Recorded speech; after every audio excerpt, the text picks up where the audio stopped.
Bonjour, bienvenue à tous, bienvenue sur la chaîne ZAR 33, bienvenue sur la chaîne de la lumière.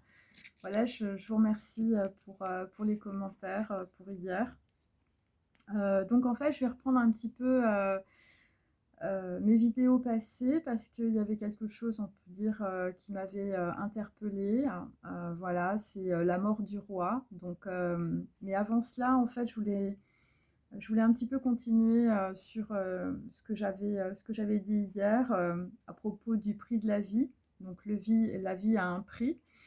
Et le prix, on va dire, c'est une vision, ou c'est une vision en tout cas que vous devez avoir.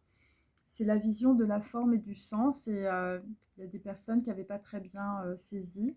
En fait, en plus, ça tombait un peu comme un couperet. Donc je reviens un petit peu là-dessus aussi. Alors aujourd'hui, ça va être un petit peu décousu parce que on peut dire qu'il y a pas mal d'informations voilà, qui partaient un petit peu dans tous les sens. Donc ça va concerner probablement que certaines personnes, hein, bien sûr. Donc voilà, donc la vision, c'est la vision de la forme et du sens. Donc qu'est-ce que ça veut dire? Ça veut dire qu'en fait, pour qu'il y ait, on peut dire, une possibilité de vacuité dans une situation ou par rapport à une compréhension d'une situation, eh bien, il faut que la beauté soit imparfaite. En tout cas, c'est ce qu'on dit chez les Japonais, hein. C'est pour ça qu'en fait, on fait des petits bols avec des rakus. Parce que dans l'imperfection, eh bien, on peut évidemment projeter sa pensée. Alors que quand quelque chose est parfait, eh bien, on peut dire que c'est quelque chose qui s'arrête. Voilà, parce que grâce à la beauté imparfaite, hein, eh bien, on peut aller au-delà de la perfection. Et donc, ça vaut aussi dans la vie, c'est-à-dire grâce à des situations qui ne sont pas parfaites, hein, eh bien, ça nous permet de nous projeter ou de projeter notre pensée et donc d'avoir une certaine forme de transformation. Et donc, ça veut dire aussi que l'imperfection, quand on la comprend, en tout cas avec cette vision, eh bien, ça donne un sens. Ça donne un sens évidemment à la forme, ça donne un sens aussi aux objets que l'on crée, par exemple si on est artiste. Voilà, si vous faites de la poterie, par exemple. Et, euh, et donc, pourquoi? Eh bien, parce que on va, on peut dire, mettre dans cet espace d'imperfection, dans cette vacuité, on va mettre quelque chose voilà, qui n'est pas, on peut dire, qui n'est, à partir d'un côté, on peut dire inorganique, ou d'un côté qui est déjà organisé, on va mettre quelque chose justement qui n'est pas organisé. Et donc, en tout cas, par rapport à ma vidéo, il y a des choses qui n'ont pas été dévoilées, ou des choses que les gens n'ont pas dévoilées.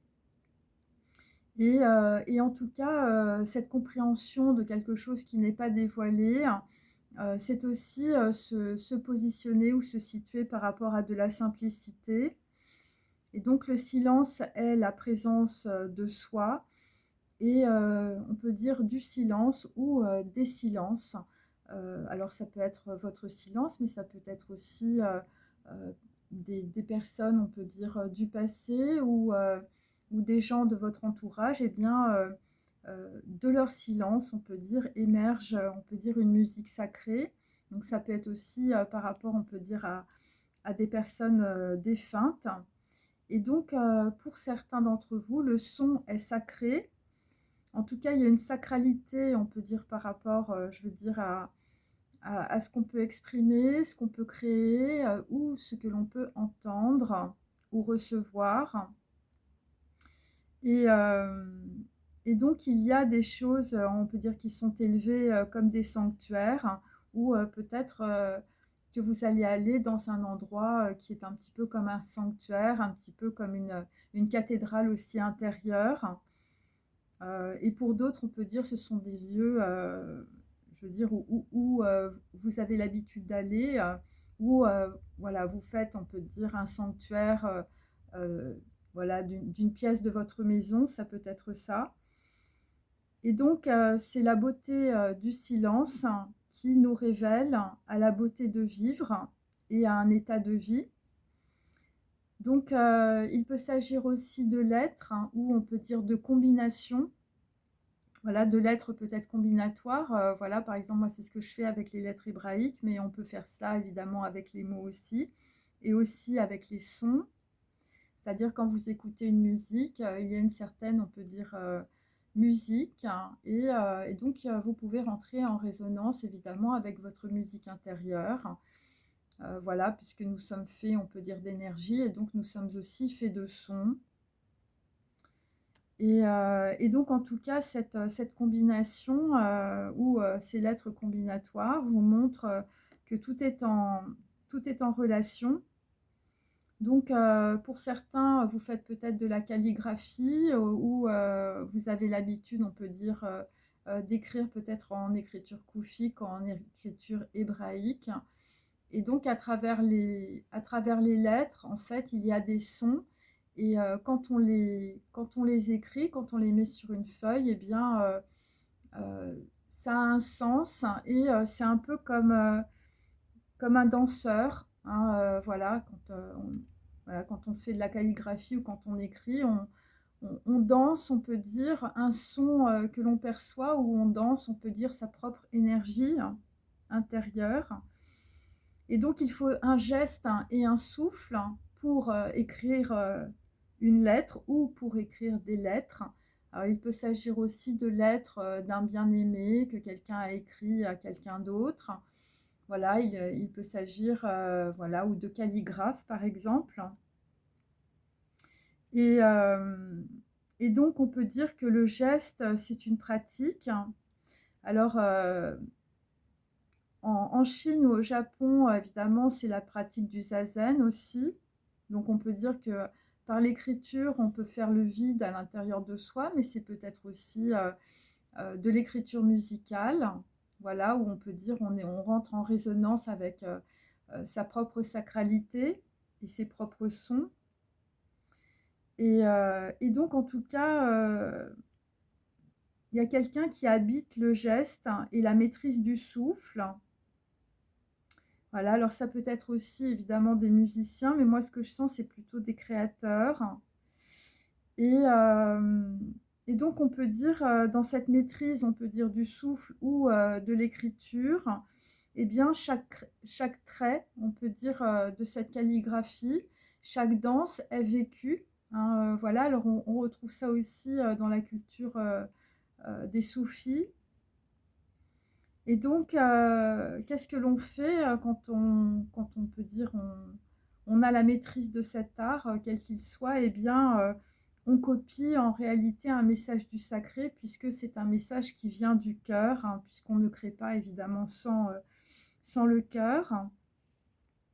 Et donc, ce sont des lettres, hein, hébraïques ou koufiques, hein, ou je veux dire, ça peut être des dessins, ou ça peut être, on peut dire, des portées musicales. Et ce sont ces portées, en fait, qui créent le monde, parce que vous en faites, on peut dire, une copie. Voilà, et c'est la copie d'un message. Et donc, ça peut être aussi un canal. En tout cas, moi, quand j'ai étudié, on peut dire, les alphabets, j'ai compris que les alphabets étaient un canal. Et c'est aussi le chemin de la beauté et de la grâce. Voilà, c'est le trait de la beauté. Donc il y a, on peut dire, quelqu'un qui va donner, on peut dire, un sens, on peut dire, à quelque chose qui est écrit. C'est un chemin. Et, euh, et donc ça peut être aussi quelqu'un qui peut recevoir une grâce aussi, par rapport, on peut dire, à de la musique, ou par rapport à de l'écriture, ou par rapport à du dessin. Quelque chose qui est écrit, quelque chose qui est combiné à travers des lettres et des mots, ou des sons. Voilà, ça peut être des portées de musique. Et donc, en tout cas, cette beauté, c'est donner un sens, on peut dire, à ce qui est écrit, à ce que l'on recopie. Et c'est une reliance, on peut dire, à sa beauté intérieure, c'est un message sacré, ou ça peut être pour d'autres, on peut dire, vous allez vous émerveiller par rapport à un lieu sacré, ou par rapport à une musique sacrée. Et donc, il y a des gens aussi qui vont avoir la boule au ventre en rentrant dans un lieu. Alors, ça peut être aussi leur intériorité, bien sûr. quelqu'un marche vers un lieu sain où vous allez, on peut dire, vers un endroit qui est plus sain pour vous, tout simplement. Et donc, il y a des personnes qui sont en lien avec, on va dire, un animal totem qui est l'ours. Et, et donc, c'est aussi par rapport à un anneau. Et donc, voilà, un anneau qui peut être aussi un engagement. Voilà, et c'est pour ça que vous êtes dans l'émerveillement ou c'est pour ça que vous avez la boule au ventre, hein, parce que bon, vous savez pas trop où vous allez, hein, peut-être par rapport à un engagement. Et il s'agit en tout cas pour certains de construction, de fondement ou de légèreté, hein, c'est-à-dire ça peut être juste une pensée, ça peut être juste voilà, d'écouter une musique. Et puis là, vous avez, on peut dire, une vision ou quelque chose qui va donner du sens à votre vie. Hein, voilà, vous écoutez une musique et puis vous décidez, on peut dire, de créer quelque chose. En tout cas, il y a une musique et il y a une musique qui est sacrée et vous recopiez quelque chose de sacré aussi. Et ça peut être en lien aussi avec un fondement. Donc ça peut être aussi en lien avec le fondement de vos origines, vos racines, vos valeurs, ce en quoi vous croyez. Et donc en fait, j'ai aussi un message. Alors ça va parler à quelqu'un en particulier, quelqu'un qui est léger ou quelqu'un qui pèse pas lourd, on peut dire. Voilà, quelqu'un qui peut être très maigre. L'essentiel, ce ne sont pas les échecs, c'est la trajectoire. Voilà, parce que la trajectoire, c'est l'ADN et c'est ce qui est imprimé, c'est ce qui reste, hein, c'est ce qui est resté et c'est ce qui restera.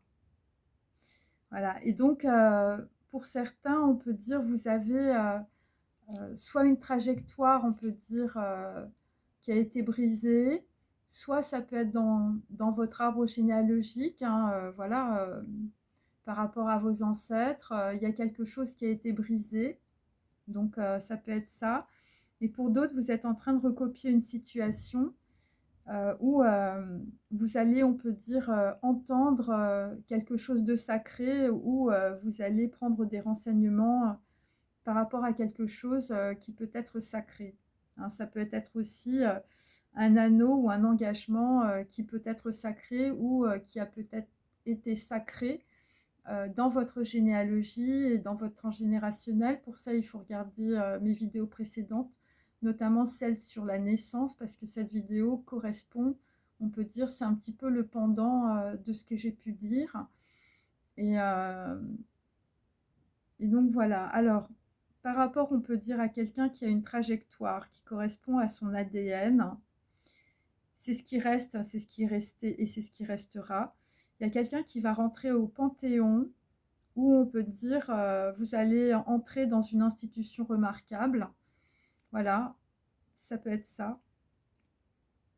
Et donc maintenant, je vais reprendre à partir de ma vidéo sur l'origine de la naissance, hein, par rapport à des gens qui n'ont pas forcément, on peut dire, de géniteur.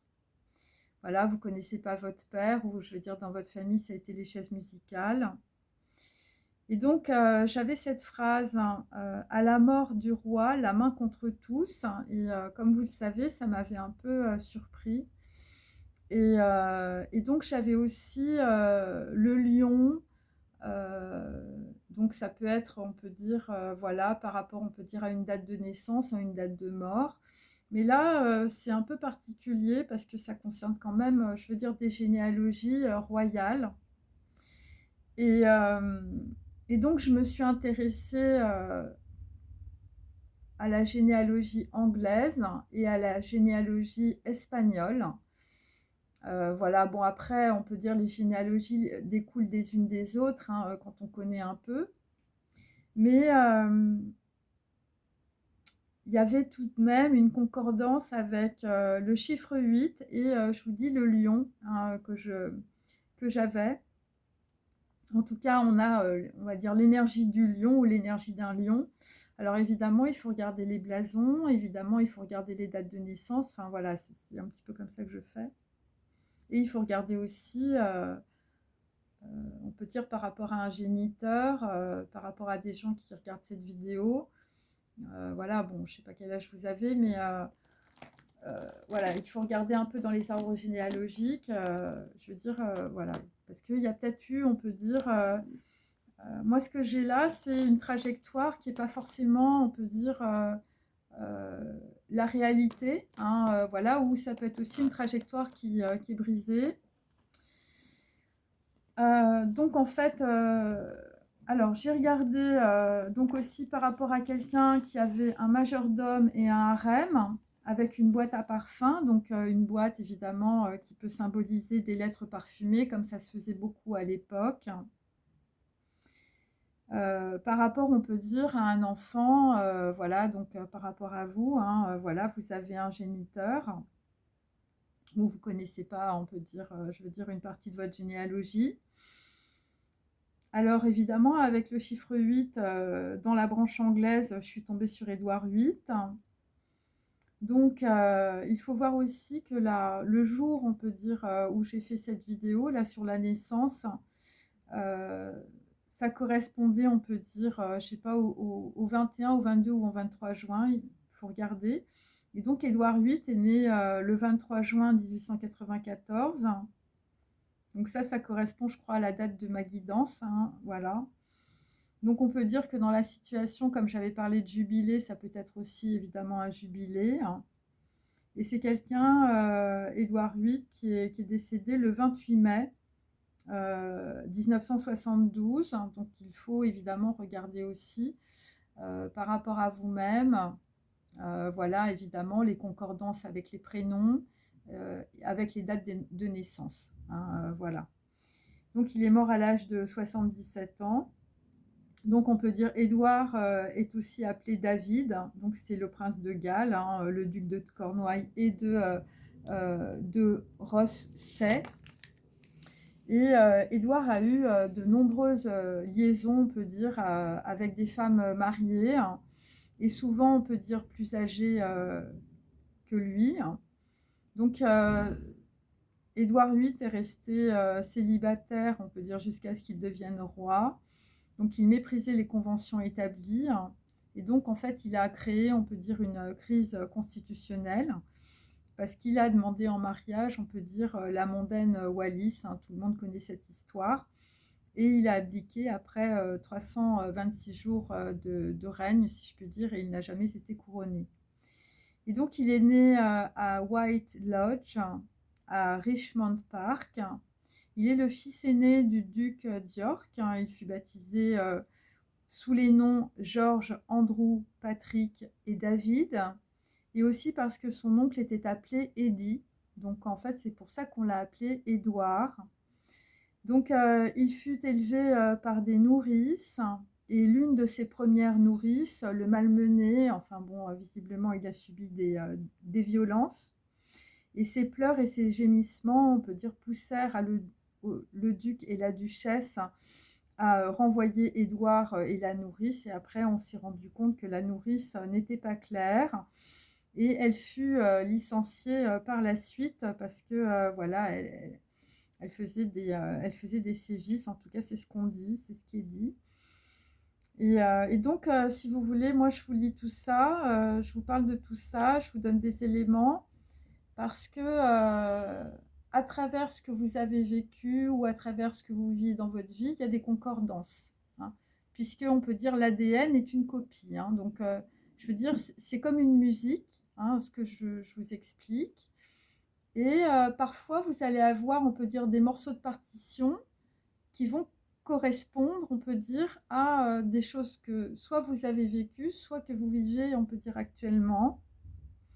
En tout cas, pour des gens, je veux dire, qui ne connaissent pas leur géniteur, hein, c'est pour ça que je fais cette vidéo. Et donc, Édouard quitta Oxford sans aucun diplôme. Donc, il a eu une licence de pilote et il a eu aussi la croix militaire. Et il avait une grosse réputation de coureur de jupons. Donc, on peut dire que ça peut un peu coller avec ce que j'ai dit lors de ma dernière vidéo. Il devait évidemment avoir un majordome et aussi un harem.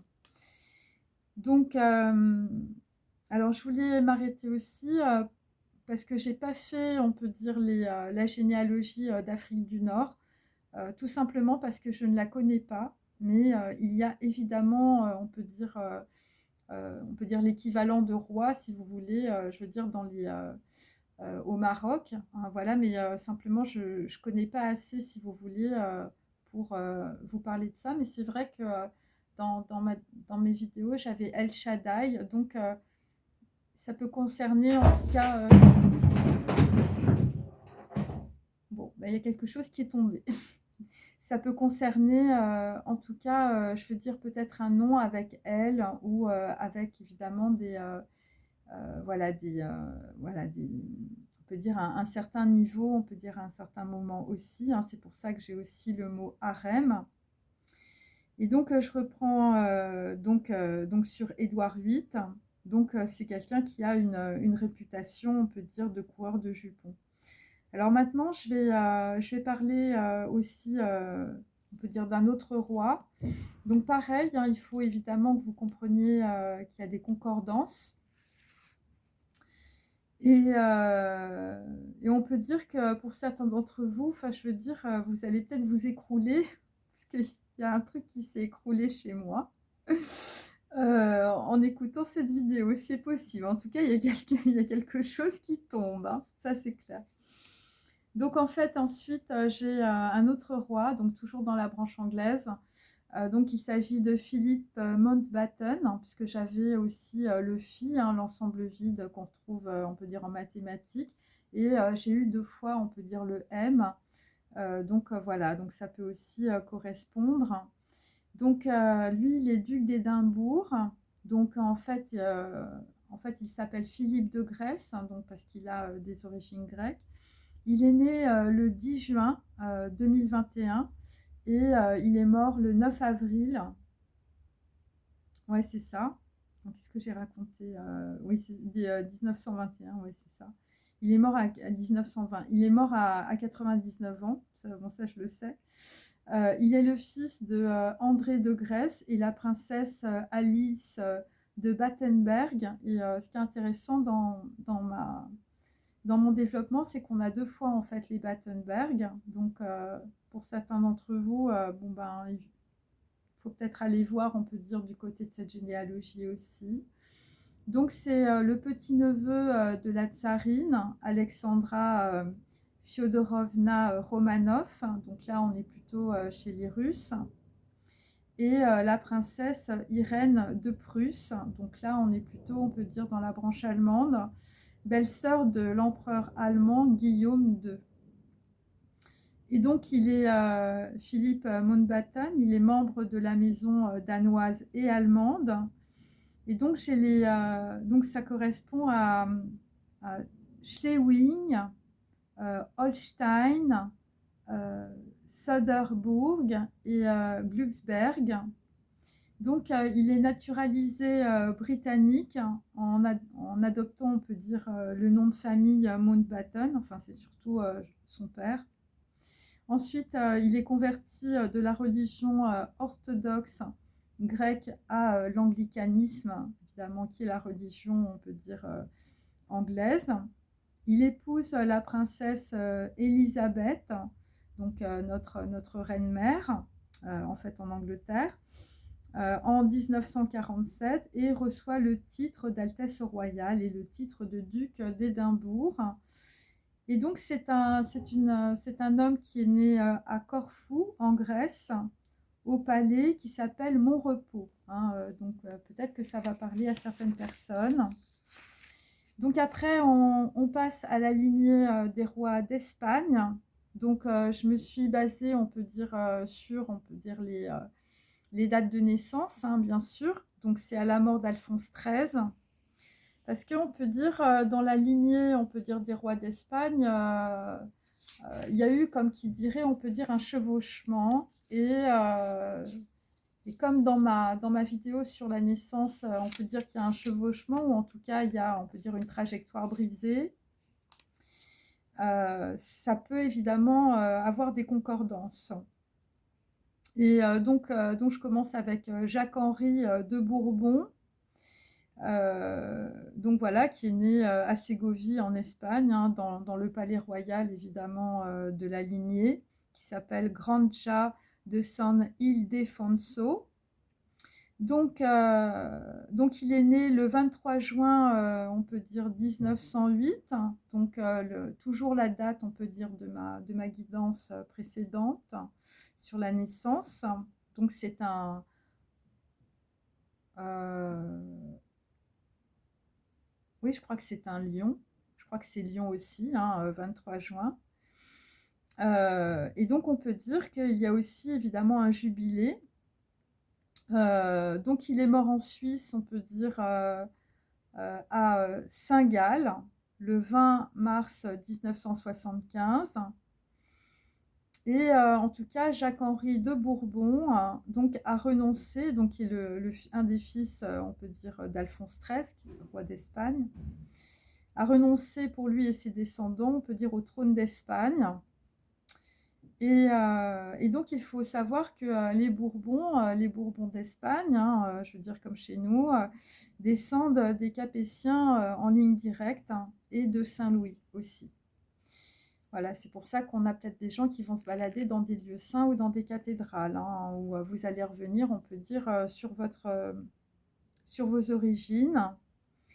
Et donc, après Jacques-Henri de Bourbon, on a quelqu'un qui est aussi le fils du roi d'Espagne, qui avait été désigné comme tel, on peut dire, comme successeur, parce qu'on peut dire les autres frères, on peut dire, avaient renoncé, on peut dire, au trône d'Espagne. En tout cas, on les avait forcés à renoncer au trône d'Espagne. Enfin, on peut dire que Alphonse XIII ne voulait que, visiblement, son fils, hein, qui était plutôt un cadet, hein, on peut dire.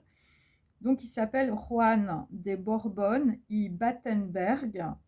Donc là, on a de nouveau, on peut dire, la lignée des Battenberg qui arrive deux fois. Et donc, c'est l'infante d'Espagne et c'est le roi de Barcelone. Donc, c'est, on va dire, l'infante d'Alphonse XIII. Donc, Juan de Bourbon et Battenberg, donc c'est écrit en espagnol, hein, c'est-à-dire que c'est quelqu'un qui devait énormément revendiquer son identité, contrairement aux autres. Donc, il est né le 20 juin 1913, donc toujours au palais royal, je veux dire, de la famille du roi d'Espagne. Donc, c'est San Ildefonso. Et il est mort le 1er avril 1993. Donc, c'est la branche espagnole de la maison des Bourbons. Donc, c'était celui qui a été désigné comme le prétendant au trône d'Espagne. Donc, c'est l'enfant du roi Alphonse XIII et de la princesse du Grand-Duché de Hesse et du Rhin, hein, puisque c'est des Battenberg, c'est plutôt des Allemands. Donc voilà, le duché, on peut dire, de Hesse, c'était la confédération germanique et après c'est devenu, on peut dire, l'empire allemand. Et donc la princesse s'appelle Victoire Eugénie de Battenberg. Donc on peut dire que le nom de Juan de Bourbon y Battenberg, son nom, je veux dire, a été revendiqué, hein, voilà, parce que on va dire, il a revendiqué évidemment la descendance, hein, c'est-à-dire c'était Juan III. Et donc c'est un homme qui a eu une formation militaire, bon, au Royaume-Uni. Alors, les trois personnes, ce qui est hyper intéressant, c'est que les trois personnes que je vous ai citées là, en fait, euh, ils ont tous été dans la Royal Navy. Donc, c'est des gens, je veux dire, ils adorent la mer. Donc, souvenez-vous, dans mes tirages, je voyais des personnes, on peut dire, qui avaient, on peut dire, un lien, on peut dire, avec la mer assez fort, hein, où vous habitez au bord de la mer. Enfin, je veux dire, il y a un truc là. Ou sinon, je veux dire, voilà, vous avez une formation militaire ou vous avez un rapport, en tout cas, avec le Royaume-Uni, ça peut être ça. Et donc, c'est un homme qui a vécu plusieurs années en Inde, à Bombay. Et, euh, et donc, comme je vous l'ai dit, les frères, on peut dire, de Juan de Bourbon y Battenberg, Donc ça devait être quelqu'un de très fier. On peut dire ses frères ont renoncé, on peut dire sous la pression d'Alphonse XIII. Donc à leur succession, il y en avait un qui était sourd, enfin il y en avait un qui, enfin il marchait pas droit. Après c'est normal, hein. Enfin je veux dire quand on prend les lignées royales, il y a toujours des problèmes de santé. Et donc voilà, et donc Alphonse XIII a désigné, on peut dire, sa succession, voilà, avec Juan de Bourbon-Battenberg, euh, voilà, qui a été désigné, on peut dire, futur chef, évidemment, de la maison de Bourbon, je veux dire, côté espagnol. Et donc, Alphonse XIII a abdiqué, je veux dire, en sa faveur. Donc ça, c'était en 1939. Mais bon, comme vous connaissez, il y a toute l'histoire espagnole, je veux dire, à cette époque-là, en 39, hein, je veux dire, ça a coupé beaucoup de lignées et beaucoup de lignages. Et donc, la famille a été contrainte, on peut dire, à l'exil. Voilà, parce que c'était des personnes qui étaient contre Franco, hein, ouais, des gens bien. Et, et donc, le problème, si vous voulez, donc là, on voit on a une lignée qui est brisée, hein, je veux dire, c'est ça. Parce que Franco désigne Juan Carlos, voilà, que tout le monde connaît, tout le monde a lu Gala et Voici, le neveu du frère aîné de Juan, hein, celui qui n'était pas très clair là, qui avait renoncé, on peut dire, sous la pression de son père au trône. Eh bien, on va dire ensuite, il est revenu sur sa décision et puis il a fait chier évidemment Juan de Bourbon et Battenberg. Voilà, et c'est comme ça que Juan Carlos, le neveu du frère aîné de Juan, est arrivé, on peut dire, sur le trône d'Espagne. Donc là, si vous voulez, on sent bien que, je veux dire, la trajectoire, je veux dire, a été brisée, hein, dans ce cadre-là. Et voilà, parce que Juan de Bourbon et Battenberg était désigné par Alphonse XIII, hein. Donc, ce qu'on peut comprendre, si vous voulez, dans cette histoire, en tout cas, si vous avez un lien évidemment avec cette généalogie, c'est qu'en fait, c'est un homme. Moi, ce que j'ai lu, après, évidemment, il faut regarder les photos. Enfin, je veux dire, voilà, peut-être que vous pouvez ressembler soit à Jacques-Henri de Bourbon, soit à Juan de Bourbon. Voilà, vous avez un peu les mêmes traits. Soit vous pouvez avoir, on peut dire, des concordances par rapport à des choses qui vous sont arrivées. Je veux dire, la nourrice qui se fait licencier, Richmond Park, des liaisons avec de très nombreuses femmes mariées. Enfin, vous voyez ce genre de choses. En tout cas, on sent un truc comme ça. Mais quand même, là, le dernier, la Juan de Bourbon et Battenberg, c'est quelqu'un, je veux dire, qui a tout essayé, hein, pour, on peut dire, récupérer, on peut dire, la lignée royale d'Alphonse XIII. On le sent, on peut dire, à travers la biographie, en tout cas. Et, donc, si vous voulez, cet homme, ça a été une pierre contre la fronde, hein. Et c'est pour ça que moi, j'avais la main contre tous, ok, à la mort du roi. Voilà, parce que c'est quelqu'un qui est né en juin, hein, il est né le 20 juin, donc voilà, ça correspond, on peut dire aussi, je veux dire, pareil dans l'énergie de ma guidance. Euh, et donc, ça peut correspondre, on peut dire, à des personnes qui regardent ma vidéo, qui ne sont pas forcément sûres, on peut dire, je veux dire, de leurs origines. En tout cas, enfin, je veux dire, si bon, ça va correspondre qu'à vraiment quelques personnes, hein, en tout cas. Mais voilà, ce qu'on sent, c'est la plante est voilà, mal déterminée ou la plante est indéterminée. Voilà, donc il faut prendre ça, on peut dire, peut-être avec un petit peu de recul. Voilà, il faut réfléchir par rapport à votre mère, hein, je veux dire, évidemment, dans cet espace. Après, ça ne va pas parler à tout le monde. Mais, mais moi, en tout cas, c'est ce que je sentais. Par rapport à quelqu'un, je veux dire, ça a été l'affront dans sa vie, hein. C'est surtout le dernier, là, Juan de Bourbon et Battenberg. Voilà, c'est des grandes lignées, hein. Bon, après, on parle de la mort du roi, hein, donc je veux dire, ça va parler à quelques personnes. Donc voilà, donc après, il faut aller regarder évidemment au niveau des blasons aussi, hein, voilà. Si vous avez un blason ou si vous avez des documents chez vous, bon là, ce sera plutôt, on peut dire, je veux dire des lettres parfumées ou des lettres intimes, ou ça peut être, on peut dire un objet ou quelque chose qui est en voilà, qui est directement lié, on peut dire, à une famille royale ou indirectement, hein. Ça peut être des documents, ça peut être un papier, ça peut être un livre. Moi, ce que je sens, c'est plutôt des livres. Voilà, c'est un petit peu ça. Bon, après, je veux dire, il y a dans toute l'histoire, on peut dire, il y a toujours eu des bâtards. Hein, c'est positif. Hein, je veux dire, donc il y a des gens des enfants naturels, je veux dire, bon, ben voilà, on les reconnaît, puis il y en a d'autres, bon, ben on les reconnaît pas. Hein.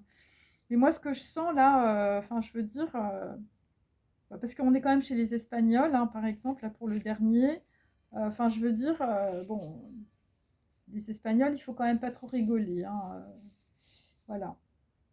C'est pas des gens qui sont très tendres, c'est ça que je veux dire. Bon, les Anglais non plus, hein, mais bon, voilà. Bon, bah écoutez, je vous remercie d'avoir regardé cette vidéo. J'espère qu'elle vous intéressera, que pour certains d'entre vous qui, j'imagine, sont très peu, eh bien, ça va vous parler. Voilà, et je vous souhaite une très bonne journée. Prenez bien soin de vous. À très bientôt. Au revoir.